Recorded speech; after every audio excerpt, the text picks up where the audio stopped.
ፈጠልን አላ ክርስቲያኖች ሲል መቼ ኬት አምጥቶት ነው? ክርስቲያኖች መጽሐፍ ተሰጥቷቸዋል ሲል መቼ ነው የተሰጣቸው መጽሐፍ? እስኪ መልስልኝ። መጽሐፉ ባለቤቶች ክርስቲያን የሚል አሳየኝ እስኪ ይችላል። የመጽሐፉ ሰዎች የሆኑት መቼ ነው? እሱ አድመጠኝ። በእስልምና ሃይማኖት 4 መጽሐፎች እንደወረዱ ታውቃለህ? ተረት ተረት ነው እሱ። ተውራት ወርዷል። ለምሳሌ መስረጃ የተደገፈ ነው። ተውራት ወርዷል። ተውራት ወርዷል። ተውራት፣ እንጂል፣ ዙቡር፣ ፉርቃን ለማን የተሰጠው? ተውራት ለማን የተሰጠው? ለነቢዩላህ ሙሳ አለይሂ ሰላም።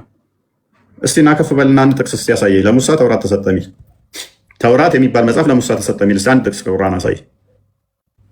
እየነገርኩህ ነው። ከፈለክ ቁርአን ምን ትነግረኛለህ? አሳየኝ አልኩህ። አሳየኝ። አንተ ራስህ ታውቃለህ፣ እንኳን እኔ ቀርቶ ማለት ነው። ተረት ተረት ስለሆነ እኮ ነው ከፍ አድርጌ አምጣስ ያልኩህ። ኤኒዌይስ ቶፒኩ ላይ ገባው። ክፍሉን ታነባለህ ወይንስ ከስር ትሆናለህ? የትኛውን ትመርጣለህ?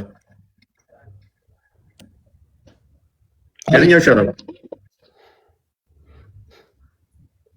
ያ አሁን እኮ መስጊድ ውስጥ ቀኑን ሙሉ ስለ ክርስትና ነው ሲግቷቸው የሚውሉት።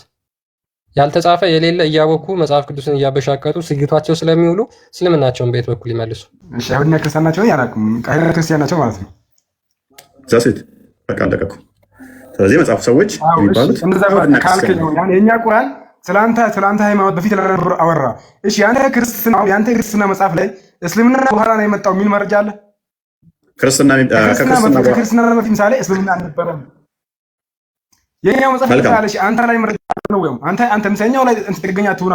አሁን እዚህ ቁርአኑ ላይ ጥገኛ አትሁን። ምሳሌ በነገራችን ላይ አሁን አንተውም ላይ ከክርስትና በፊት የነበረው ከሙስሊም በፊት የነበረው ክርስትና ነው የሚል መጽሐፍ አለው መረጃ ነው ጥያቄው። ከክርስትና በፊት የነበረ ሙስሊም ነው። በነገራችን አሁን እዚህ ቁርአን ላይ አዳም አሁን ምንድነው የጠየቀን? አሁን ኦኬ ከኔ በፊት እስልምና ክርስትና አለ ብሏል። ከክርስትና መጽሐፍ ላይስ ከኔ በፊት እስልምና አለ ወይ ብሏል አይደለ? ጥያቄ ሐሰተኛ ነቢያት እንደሚመጡ ሰዎችን እንደሚያስቱ መጽሐፍ ቅዱስ በግልጽ ይናገራል። የአጋንንትን ምስክር እየተቀበሉ ሃይማኖትን እንደሚክዱ መጽሐፍ ቅዱስ ይናገራል። ቁርአኑ ደግሞ የአጋንንትን ምስክር ሰምተው እስልምናን እንደመሰረቱ ይናገራል። ልበል መጽሐፍ ቅዱስ ሰዎች የአጋንንትን ትምህርት ሰምተው ማቴዎስ ወንጌል ምዕራፍ 7 ላይ ማቴዎስ ወንጌል ምዕራፍ 24 ላይ ሰዎች ሐሰተኛ ነቢያትን እንደሚከተሉ ይናገራል። የአጋንንትን ትምህርት እንኳን እየሰሙ ሃይማኖትን እንደሚቀይሩ ይናገራል። ሱራ 72 ከቁጥር 1 እስከ 3 የአጋንንትን ስብከት ሰምተው እስልምናን ተቀበሉ፣ ሙስሊም ሆኑ። የማንን ትምህርት ሰምተው? የአጋንንትን። ስለዚህ መጽሐፍ ቅዱስ ምን ነገረን? የክርስቶስን ስቅለት የሚቃወም የክርስቶስን ስቅለት የሚቃወም በሙሉ አጋንንታዊ እንደሆነ ነገረን። ልክ ማቴዎስ ወንጌል ምዕራፍ 16 ላይ ቁጥር 20 አካባቢ ጀምሮ ስቅለቱን ሲቃወሙ ጴጥሮስን እንኳን አንተ ሰይጣን ዞር ብሎ እንዳለው ማለት ነው። ስለዚህ ስቅለቱን መቃወም አጋንንታዊ ነው። ሙሐመድ መጣና ሱራ 4:157 ላይ አልሰቀሉትም አልገደሉትም የሚለውን ሲያቀነቅን አልተሰቀለም አልተገደለም ሲል ይሄ የአጋንንታዊ ስብከትን አስተምሮ ዞ መጥቶ ነው። ሳይ ሙስሊም 450 ላይ ከአጋንንቶች ጋር ህብረት አድርጎ ምንም መሰረተ ማለት ነው? እስልምና። መጽሐፍ ቅዱስ ግን ምን ነግሮናል? ሰዎች በኋላ የአጋንንትን ምስክር ሰምተው አጋንንታዊ አስተምሮን አጋንንታዊ እምነትን እንደሚመሰርቱ ነገረን። አንድ ጌታ፣ አንዲት ሃይማኖት፣ አንዲት ጥምቀት ብሎ ኤፌሶን 4:5 ላይ ያስቀድሞ ስለነገረን ከዚህ ውጭ ያሉት አጋንንታዊ ምስክሮች አጋንንታዊ ትምህርቶች እንደሆኑ ነግሮናል። ታዲያ እስልምና ይበልጥ በኋላ የመጣ መሆኑን ሳይ ሙስሊም አንዴ ክፈትልን 855 ሲ ላይ ሙሐመድ ራሱ ምን አለ? እኛ እስልምና የመጨረሻው ስንሆን ክርስትና ደግሞ የመጀመሪያው አስቀድሞ አይሁድና ክርስትና እንደነበረ ነገረን። ሳይ ሙስሊም 855 ሲ አንብበው። እሺ ሳይ ሙስሊም 855 ሲ እንደዚህ ይላል። አቡ ሁረይራ ሪፖርትድ አላህስ ሜሴንጀር አሴይንግ አቡ ሁረይራ እንዳስተላለፈው የአላህ መልእክተኛ እንደዚህ ያለ ይላል። ዊ አር ዘ ላስት በት ዊ ውድ ቢ ዘ ፈርስት ኦን ዘ ዴይ ኦፍ ሪዘረክሽን። እኛ የመጨረሻዎቹ ነን፣ በቂያማ ቀን ግን የመጀመሪያዎቹ እንሆናለን። ኤንድ ዊ ውድ ቢ ዘ ፈርስት ቱ ኢንተር ፓራዳይዝ በት ዘይ ዌር ጊቭን ዘ ቡክ ቢፎር አስ። ከእኛ በፊት የተሰጣቸው መጽሐፍ የተሰጣቸው ሰዎች እኮ ነበሩ አለ። ኤንድ ዊ ዌር ጊቭን አፍተር ዘም፣ እኛ ደግሞ ከነሱ በኋላ መጽሐፍ ተሰጥቶናል። ቀጥል። ኦኬ they disagreed and Allah guided us right and whatever they disagreed regarding the truth Allah እነሱ በዛ ነገር ባለመስማማታቸው እኛን ግን ወደ ቀጥተኛው መንገድ መርቶናል። and it was this day of their about which they disagreed በት አላህ ጋይድድ አስ ቱ ኢት ኤንድ ዛት ኢዝ ፍራይዴይ ፎር አስ። እነሱ ግራ በተጋቡበት አላህ እኛ በቀጥተኛው መንገድ በሰጠበት ቀኑ አርብ ቀን ተሰጥቶናል አለ። the next day is for the Jews የሚቀጥለው ቀን ቅዳሜ ቀን ደግሞ ለአይሁዶች ተሰጥቷል። and the day following for the Christians የሚቀጥለው ከቅዳሜ ቀጥሎ ያለው ቀን ደግሞ ለክርስቲያኖች ተሰጥቷል። ስለዚህ የመጽሐፉ ሰዎች መጽሐፍ የተሰጣቸው እንደ ነቢይህም ንግግር ማለት ነው አይሁዶችና ክርስቲያኖች። አይሁዶች ቅዳሜን ያከብራሉ። ሶሪ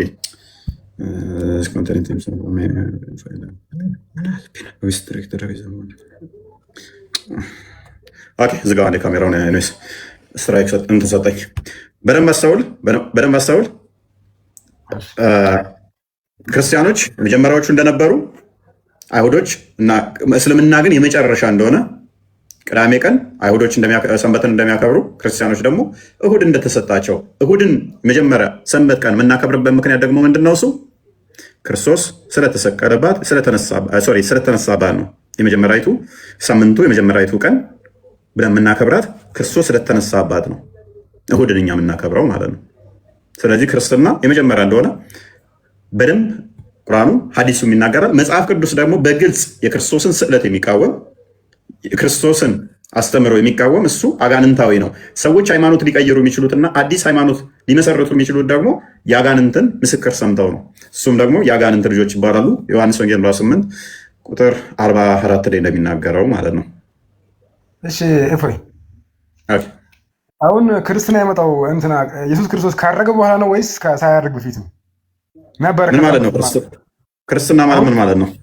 ክርስትና ማለት ምን ማለት ነው? አስረዳኝ ነው ጥያቄው። አሁን ክርስቶስን መከተል ማለት ነው። ክርስቶስን መከተል ማለት ነው። ክርስቶስን መከተል ማምለክ ነው። መከተልን አምሳሌ ክርስቶስን መከተል ነው ወይስ ማምለክ ነው?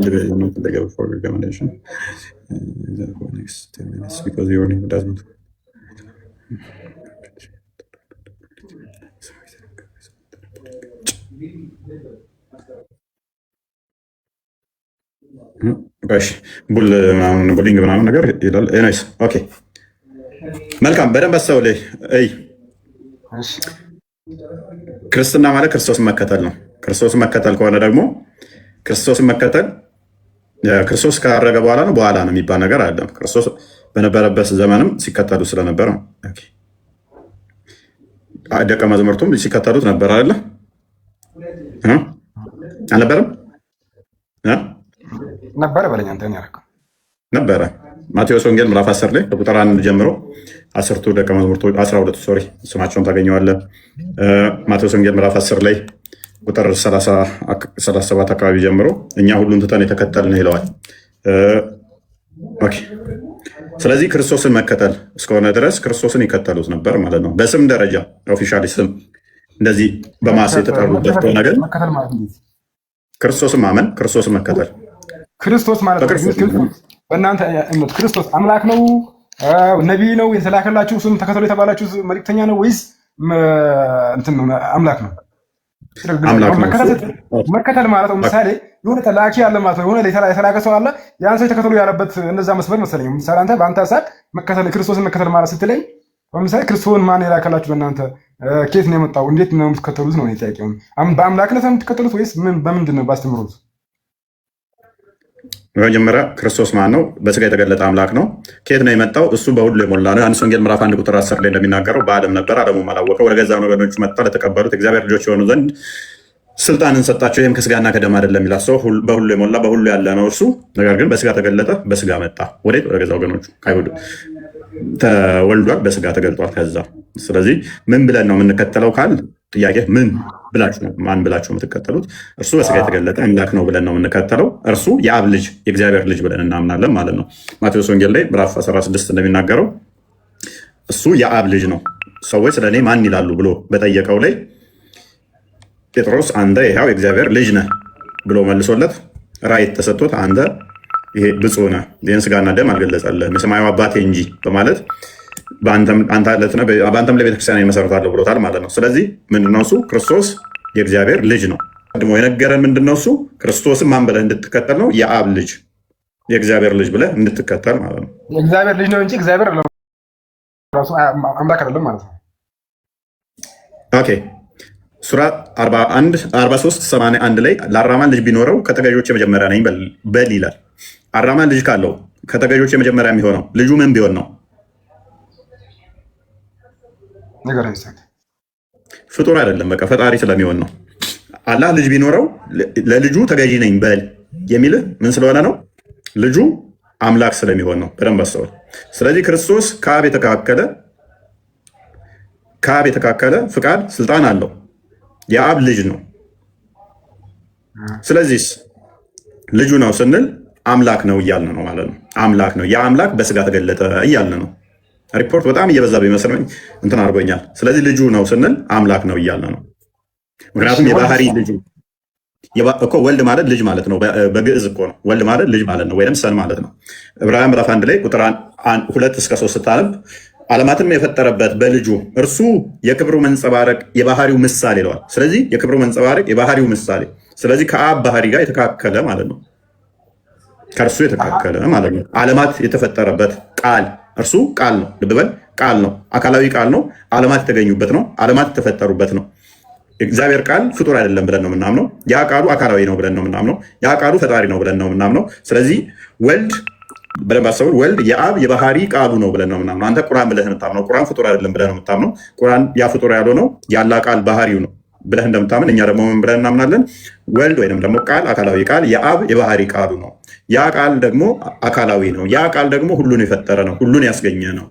ስለዚህ ሁሉን የፈጠረ ሁሉን ያስገኘ ያ ቃል በስጋ ተገለጠ፣ ቃል ስጋ ሆነ፣ ጸጋና እውነትን ተሞልቶ በእኛ አደረ በሚለው ማለት ነው።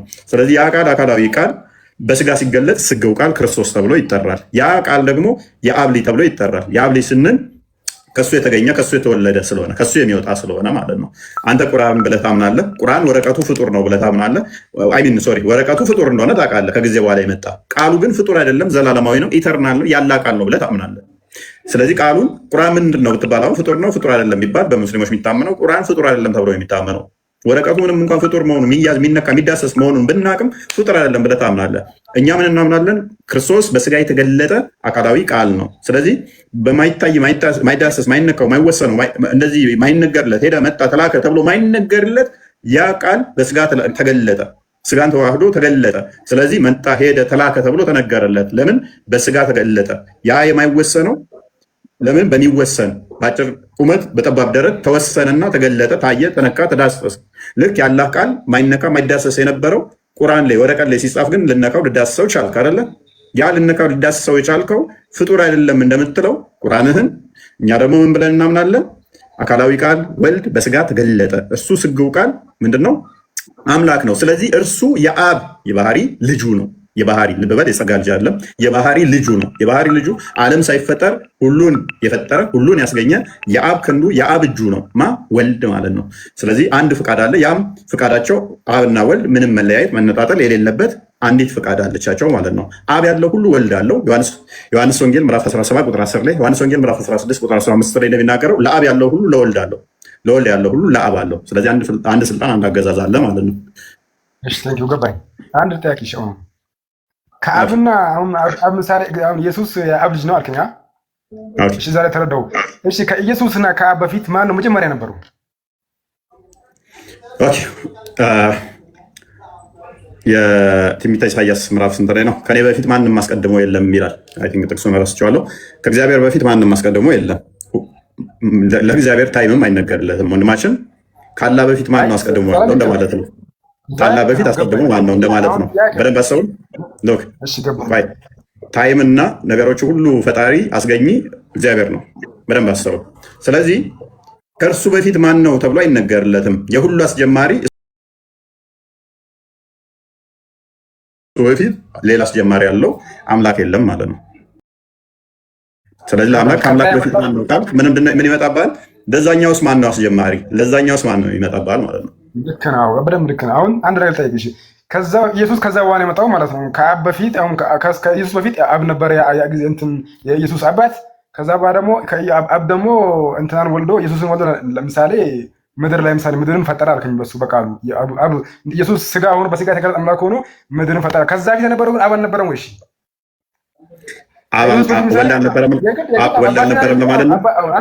አንተ ያገልግል አባትና ልጅ እኮ በእድሜ በራራቱ ግልጽ ነው። አባት መጀመሪያ መኖር አለበት፣ ከዛ በኋላ ልጅ ነው። አሁን ኢየሱስ የእግዚአብሔር ልጅ የእግዚአብሔር የአብ ልጅ ከሆነ ግድ በቃ በእድሜ መጀመሪያ የነበረው አብ ነው ማለት ነው። ስለዚህ ቀጣይ የመጣው ኢየሱስ ነው። ኦኬ ወልድ የአብ ልጅ ነው ስልህ የጸጋ ልጅ ነው ያልኩህ ወይንስ የባህሪ ልጅ ነው ያልኩህ? ወልድ የአብ ልጅ ነው ስልህ የጸጋ ልጅ ነው ያልኩህ ወይንስ የባህሪ ልጁ ነው ያልኩህ? የባህሪ ልጁ ማለት የባህሪ ያስረዳኝ። የባህሪ ልጁ ነው ያልከኝ። አዎ ልክ ነው። ሁልጊዜ ላይ የባህሪ ልጅ ማለት ነው። ጋበዝ። ስለዚህ ባህሪ ከአካል ተነጥሎ አይኖርም። ባህሪ በአካል ነው የሚኖረው ማለት ነው። ስለዚህ ባህሪ ልጁ ከሆነ አስቀድሞ አብሮት ነበር ማለት ነው። ዓለም ሳይፈጠር በአንተ ዘንድ በነበረኝ ክብር ይላል። ለምሳሌ ዮሐንስ ወንጌል ምዕራፍ 17 ቁጥር 5 ላይ። ስለዚህ እኛ በደንብ አስተውል። ወልድ የአብ የባህሪ ልጁ ነው ስንል በዘመናት ውስጥ የሆነ ሰዓት ላይ የመጣ እኔ አንተ ቢኒ እንዳለ ነው በዘመን በእድሜ እንደምንበላለጠው እንደዛ እያልን አይደለም። የአብ የባህሪ ልጁ ነው ስንል ቃሉ ነው ስንል አብ ቃሉን ፈጥሮ ከዘመናት በኋላ እንደዛ ተወለደ ምንል አይደለንም። በደንብ አስተውል። የአብ ቃል ከአብ ጋር በደንብ አስተውል። ለቅጽበት ለአይን ጥቅሻ እንኳን የዘመን መቀዳደም መነጣጠል የላቸውም። ለአይን ጥቅሻ እንዲች ምትል እንኳን የላቸውም። አላቸው ካልክ ምን ያመጣብሃል መሰለ? አም ይሰማላ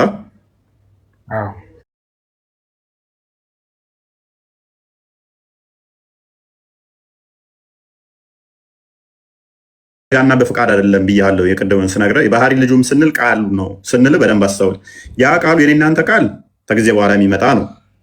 የአብ የባህሪ ቃሉ ነው ስንል ግን ያ ቃሉ አካላዊ ነው። ያ አካላዊ ቃል ደግሞ የሆነ ሰዓት አብ ቃል የፈጠረ ወይ አስቀድሞ ሚውት የነበረ ቃል ያልነበረው በኋላ ቃል የነበረው አይደለም። አብ ባለበት ሁሉ አብ በነበረበት ዘመን ሁሉ ምን ነበረ? ቃል ነበረው። በደንብ አስተውል። አላህ እዚህ ሌላ እንደነስተ ፈንጨለሰ አላህ አለ። አላህ አለ ቃል የነበረበት ዘመን አለ ፍጥረትን ሳይፈጥር አወራቅም። እስቲ በቃ አንተ ካወቅ ንገረኝ እስቲ። አይታመንም። የለም ተብሎ የሚታመነው ምክንያቱም ቃሉ የተፈጠረ ነው ካልክ አላህ ላይ ራሱ የተፈጠረ ነገር አለበት እያልክ ነው። አላህ የሚባለው አካል ላይ ፈጣሪ የምትለው ላይ እርሱ ራሱ ጉድለት ኖሮበት ቃሉ ከጊዜ በኋላ ነው የመጣው ካልክ ኦኬ ፈጥሮ ነው የሚናገረው እያልክ ነው። ስለዚህ ጉድለት ስላለ በፊት ዲዳ ነበረ፣ ከዛ ቃል ተጨመረበት ማለት ነው። ከዛ በዛ ቃሉ ነው እንትን የሚለው ይሄ ጉድለትን ያመጣል። ስለዚህ በደንብ አስተውል። ቃሉ ነው ቃሉን ነው እኛ ልጅ ብለን የምንጠራው። የአብ የባህሪ ልጅ ብለን የምንጠራው ቃልን ነው። ቃልን እንደመሆኑ ደግሞ ያ ቃሉ ደግሞ አብ በነበረበት ሁሉ በኩነት ልቡ በነበረበት ሁሉ ቃሉ አለ። የባህሪ ህይወቱ መንፈስ ቅዱስ ባለበት ሁሉ ቃሉ አለ። እሺ ያ የኢየሱስ እናት ማን ነች? ማርያም። እሺ ማርያም ናታ የእሱ እናት ማለት ነው።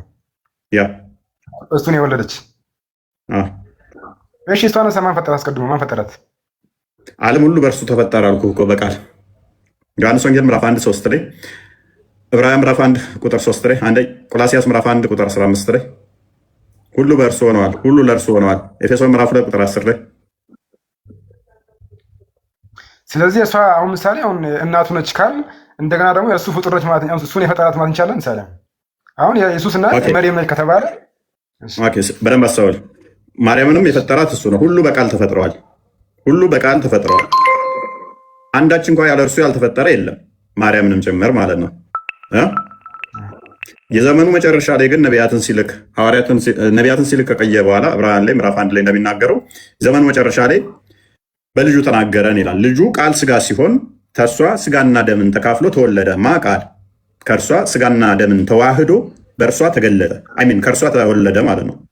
ከእርሷ ስጋና ደምን ተካፈለ። የተዋህደው ተሷ አይደለም። ከእርሷ በነሳው ስጋና ደም ከእርሷ ስጋና ደምን ነፍስን ተካፍሎ በተዋህዶ ተገለጠ። ስለዚህ ያ የምታየው ክርስቶስ ከእርሷ ስጋና ደምን ነፍስን ተካፍሎ የመለኮት ሙላት በሰውነቱ ተገልጦ ቆላሲያስ ምዕራፍ 2 ቁጥር 9 እንደሚናገረው ተገለጠ፣ ታየ። ያ የምታየው አስቀድሞ በእግዚአብሔር መልክ ሲኖር የነበረው የባሪያ መልክ ያዘ፣ በምስሉም እንደ ሰው ተገኘ። ይኸውም ለመስቀል ሞት እንኳን የተያዘዘ ሆነ። ፊልጵስዩስ ምዕራፍ 2 ቁጥር 4 እስከ 7 እንደሚናገረው ማለት ነው። ስለዚህ በእግዚአብሔር መልክ ብቻ ሲኖር የነበረው በስጋ ሲገለጥ ከእሷ ሲወለድ ስጋና ደምን ተካፈለና በደንብ ሰው ነፍስን ተካፍሎ ያ የምታየው ክርስቶስ እንዳንተ ስጋና ደም ይዟል።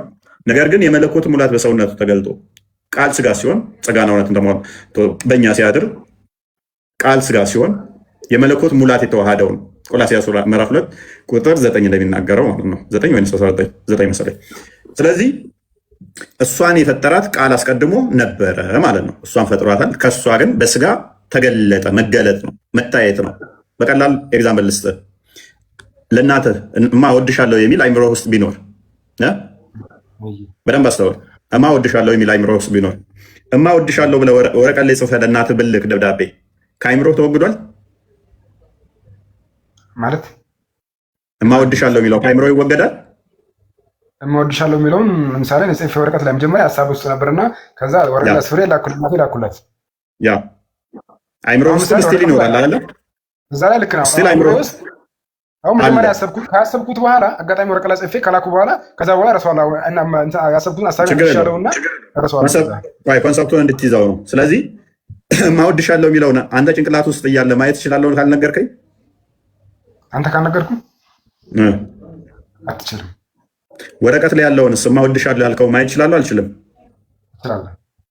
ትችላለህ። ቴንኪው። ቃል ማይታይ ማይዳሰስ ማይነካ በሁሉ የሞላ ከስፔስ እና ፕሌስ ውጭ ነበረ።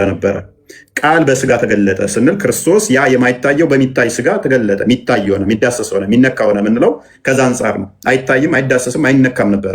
ቃል ማይታይ ማይነካ ማይዳሰስ ነበር። ግን ጸጋና እውነት ቃል ስጋ ሲሆን ያ ስጋ የሚታይ የሚዳሰስ የሚነካ ነው።